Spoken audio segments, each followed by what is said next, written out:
Je crois que c'était presque unanime que je teste la Groovy Garden aujourd'hui. Bonjour à tous et bienvenue sur le channel.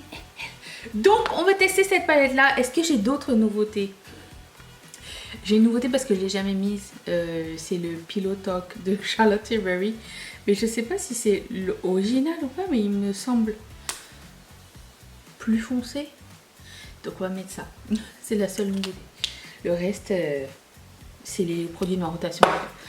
Alors, nous sommes très excités. Hein. Nous allons faire un look bordeaux rouge aujourd'hui. Et je vais commencer par du vert. Je vais prendre la couleur qui s'appelle Sage Serenity, qui est celui-ci. Et le mettre ici, comme j'aime bien faire, comme d'habitude. Des choses qui ne changent. J'ai oublié mes fossiles en bas.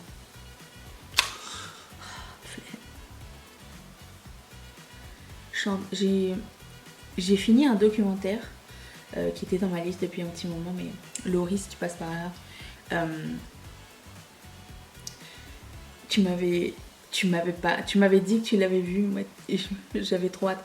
En fait, le truc, c'est qu'en ce moment, je suis dans ma phase.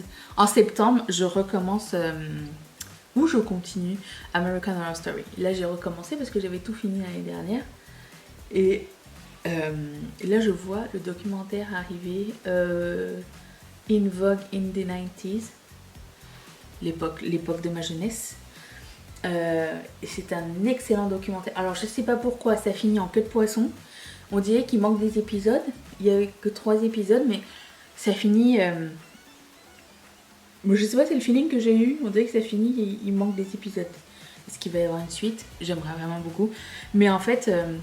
c'est une série qui montre l'évolution de la mode à partir des années 90. Et dedans, il y a... Oui, il manque des épisodes parce qu'il n'y a pas eu la partie hip-hop et tout ça. Il doit manquer des épisodes. Et donc, ça montre... Il y a tout le gratin.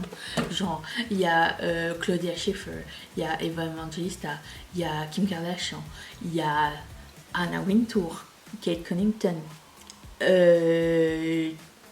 tous les gens que tu imagines la mode, Marc Jacobs, Tom Ford, Gwyneth Paltrow, ils sont tous là, Nicole Kidman, pour ce documentaire. Et c'est incroyable. Je vais prendre la couleur qui s'appelle Babe. Et du coup, ça m'a rappelé mon époque. C'était mon adolescence. Hein, donc, j'avais pas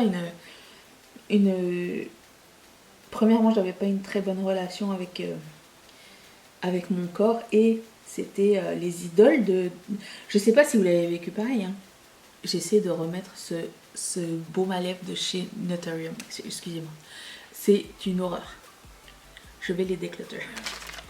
Je ne garde pas des choses qui sont à moitié bien, ok? Ça suffit. J'ai donné une autre chance. J'ai pris l'autre couleur. C'est une catastrophe. Donc ça m'a rappelé cette période où nos idoles c'était les top modèles en fait. Et c'était pas une époque où j'étais très en phase avec mon apparence aussi. Rappelons-nous. Ou rappelons-nous pas, mais je pense que nos soucis d'enfance, c'est ce qui font qui nous sommes aujourd'hui. Donc je suis contente de la femme que je suis devenue. Donc ça va, ok. C'est juste voilà.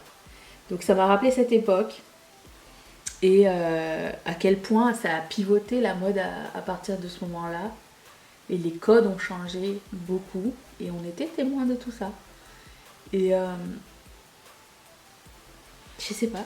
Et ah oui, dans le documentaire, il y avait Baz Luhrmann, qui est un de mes réalisateurs préférés, celui qui a fait Roméo plus Juliette, que j'ai vu il y a pas longtemps, je l'ai revu et je suis toujours en extase avec ce film.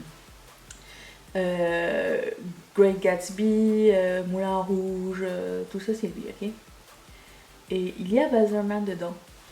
Et j'ai compris maintenant pourquoi, et j'avais jamais fait le lien en fait, pourquoi ma passion pour Baz Luhrmann est aussi marquée.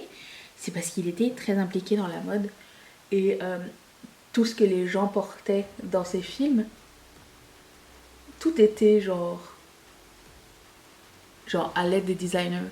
La costumière était très... a mis beaucoup d'emphase dessus. Et là je me suis dit, ah ouais, non mais c'est ça le lien en fait. Et j'avais jamais calculé.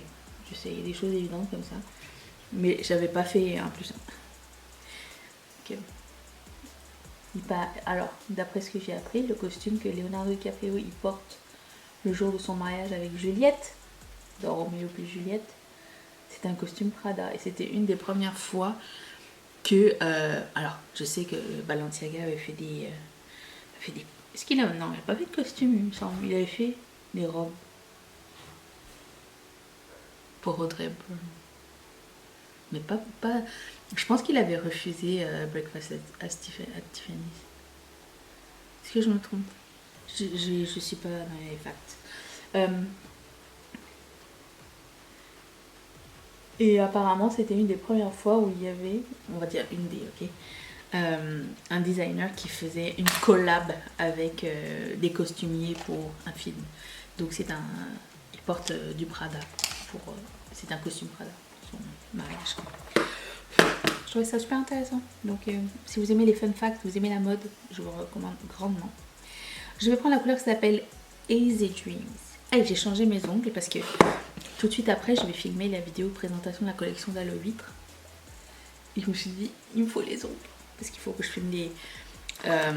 comment dire? Comment on appelle ça? Le B-roll.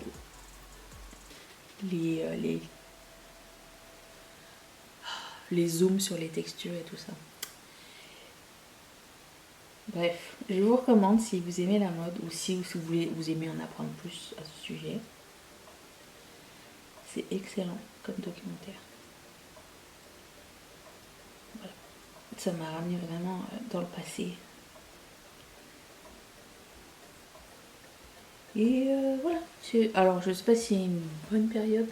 C'était une période un peu amère. Dans le sens où c'était la période où j'étais passionnée par un truc, mais que je pouvais pas... Il y avait rien en fait qui m'encourageait à continuer vers la mode.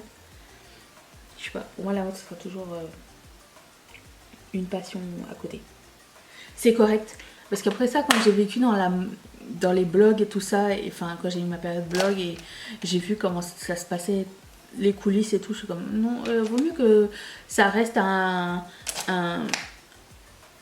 truc qui reste beau pour moi, ok? J'ai pas envie de voir ça comme quelque chose de frustrant ou de... Je sais pas, de... un peu sale, vous voyez? C'est un peu décevant. J'avais pas envie. Je vais prendre la couleur qui s'appelle Mystic Mauve. Mais c'est un orangé, genre. Lui. Je suis bonne en bureau, là. Ah.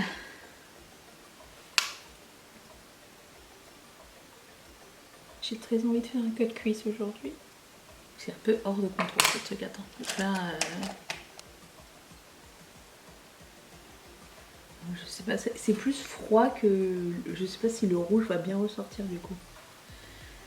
Dur à dire. On verra bien. Mais c'est un rouge vert. Je sais pas trop quelle couleur des deux va sortir. C'est comme un multichrome. Ça va être la surprise. Je sais que je dois faire un retour sur mon calendrier de l'avant. Ouh, le calendrier de l'avant, c'est une autre histoire.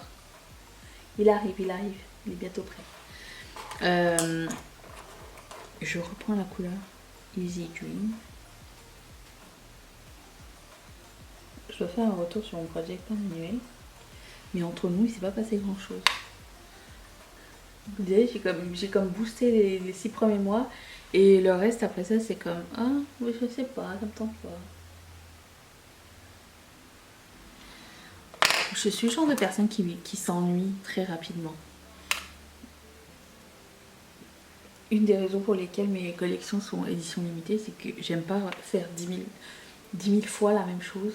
J'aime pas faire tout le temps les mêmes modèles. J'aime évoluer dans le temps et dans les modèles. Comme c'est moi qui fais tout, mais... Passons au flet de cuisse. Amusons-nous, s'il vous plaît.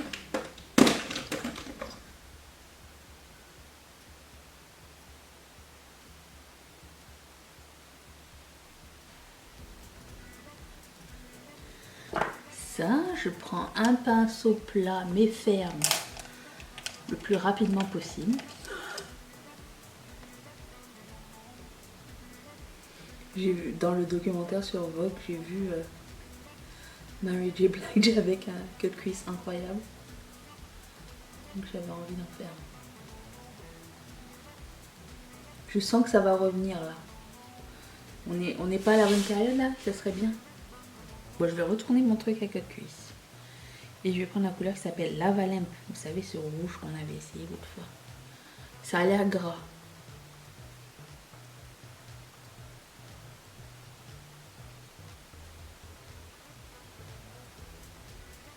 Vous voyez quoi comme couleur? Vous voyez bien le rouge?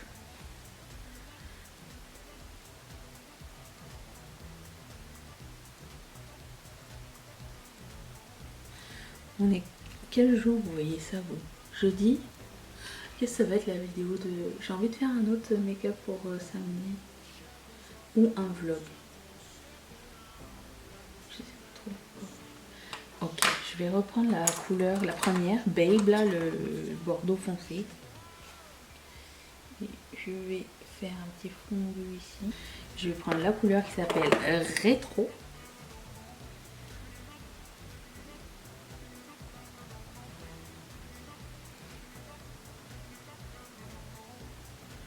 Cette palette m'inspire vraiment beaucoup.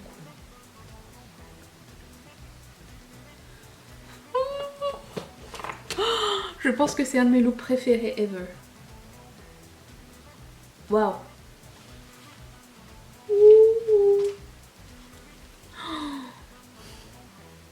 Quelle beauté! Je vais faire le reste de mon teint. On se retrouve pour le rouge à lèvres dans un tout petit instant. Attention! Voilà!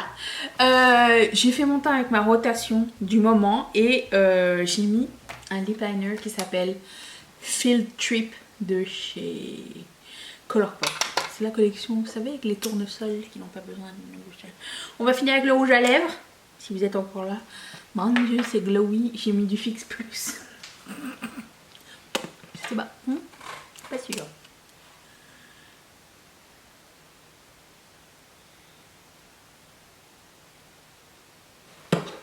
C'est beau avec le lip liner par contre. Est-ce que c'est la meilleure texture de rouge à lèvres que j'ai essayé de ma vie? Non. Comme ça, vite fait, ceux de Too Faced, là, les Lady Bold. Les derniers MAC aussi sont bien. Mais ça, je sais pas, je suis certaine. Bref. Voilà, ce look est terminé. J'espère que ça vous a plu. On est un petit peu retourné et dans les années 90 et dans le cut de cuisse. Est-ce que j'avais dit Mary J. Blige et je voulais dire Missy Elliott? Je sais même pas, j'ai pas vu ce que je voulais dire, mais j'ai pas vu le footage. Mais juste pour ajouter, c'était Missy Elliott qui avait des cut crease de dingue en ce moment.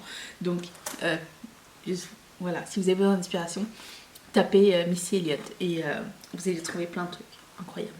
Voilà, sur ce, je vous retrouve après-demain pour une prochaine vidéo. Merci beaucoup d'avoir passé ce moment avec moi. Je vous fais d'énormes bisous.